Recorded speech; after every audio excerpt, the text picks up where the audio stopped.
ça comptera beaucoup. Est-ce que, d'après vous, c'est un élément décisif? Non, je pense que l'élément décisif, ce sont les qualités, les compétences, la capacité à dialoguer, à trouver des compromis au sein d'un collège comme le Conseil fédéral, mais aussi avec le Parlement. Ceci est décisif. Les questions de sexe ou d'endroit de naissance, en fait, sont plus secondaires. Beaucoup diront il faut une candidature femme dans tous les cas, sur un ticket, il faudra une femme.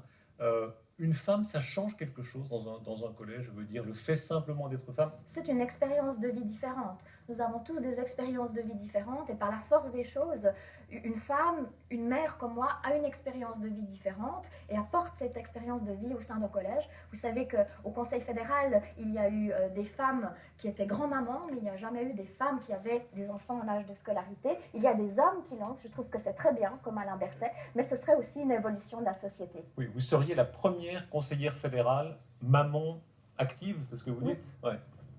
Ça change quoi? Dans le quotidien, comme ça, vous avez un moment où vous dites, voilà, ça c'est... Les deux peuvent être possibles. Oui, ça change, qu'on peut dire comme ça. Dans notre pays, il faut faire sauter ce plafond de verre dont on parle. Les femmes doivent pouvoir accéder à des postes professionnels importants ou des postes politiques aussi importants. Qu'est-ce que vous répondez quand même à ceux qui disent, voilà, c'est l'heure du Tessin, ils attendent depuis très longtemps?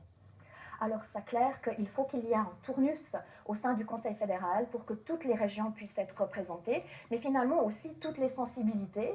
Et c'est clair que certains éléments de la vie des personnes, comme notamment le sexe, font partie de ces éléments qu'on aimerait voir dans le tournus. Et puis deux Vaudois, vous entendez ces voix, notamment Genevois, qui diraient deux Vaudois au Conseil fédéral?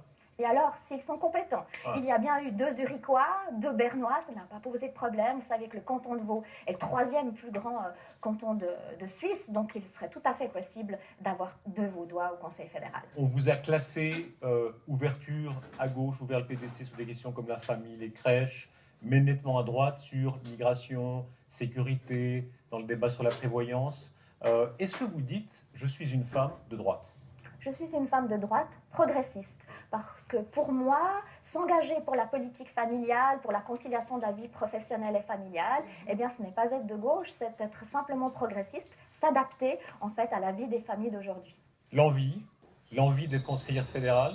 Alors la course au Conseil fédéral, c'est une course d'obstacles, mais je la trouve passionnante, je me réjouis d'y participer. Merci Isabelle Morel. Merci.